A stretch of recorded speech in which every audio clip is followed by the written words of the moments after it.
It's not long before I get my next bite, and this one feels much bigger.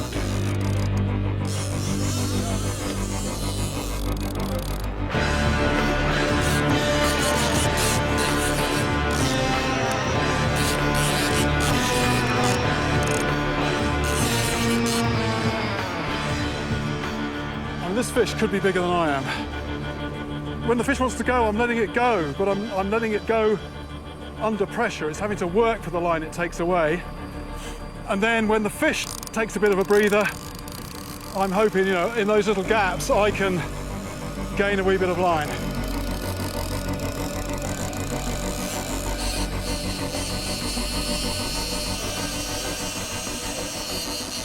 think we might be an idea to cast off. Jack, I think it might help if we cast off. Are we going? Are we on our way? This is a long, long run. We're running out of line here. We're running out of line. We need to go quick. We're on the backing. We're on the backing. Wait a minute. Wait a minute. If you have a look at this line, this is the backing. I think I may have hooked a monster, but I'm running out of line.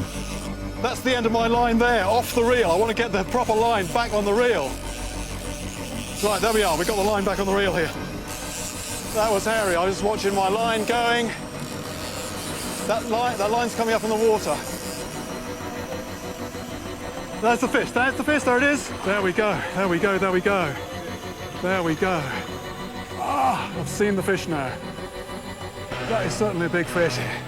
It's taken me half an hour to bring this sturgeon in.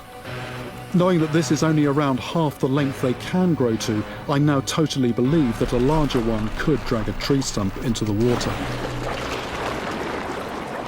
That was a tiring fight. I've caught some big fish in fresh water. This is probably the biggest freshwater fish I've caught. About 300 pounds, this one. It's, you know, a real monstrous fish. That's actually 105 or even 106 inches. That's 8 foot 10 inches. Nearly 9 foot. Nearly 9 foot, this fish. It's quite a thought. That's 1.5 times me. At 9 feet, this fish is roughly 80 years old, but they can live to over 100.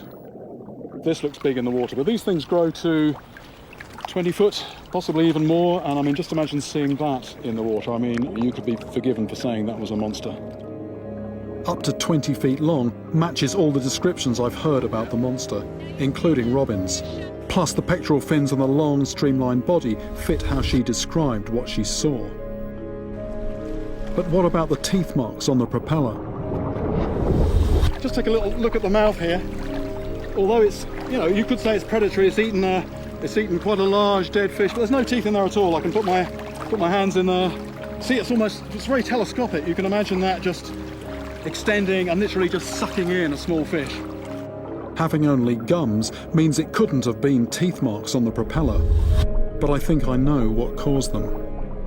And what's interesting about a sturgeon, it hasn't got a bony skeleton the way we have or the way most other fish has. It's just got cartilage, but what it has got, it's got bony plates on the outside of the body, not totally covering it, but just in rows, and these are, you know, some form of protection. They really are, you know, sort of quite tough bits of bone. There we go. And also a very bony head, very bony gill flap as well.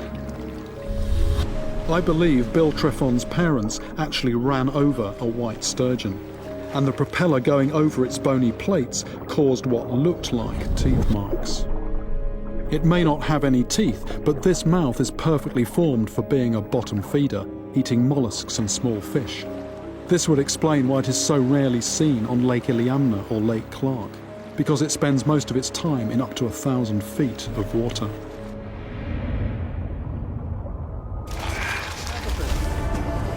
Luckily, it's more interested in the salmon than us.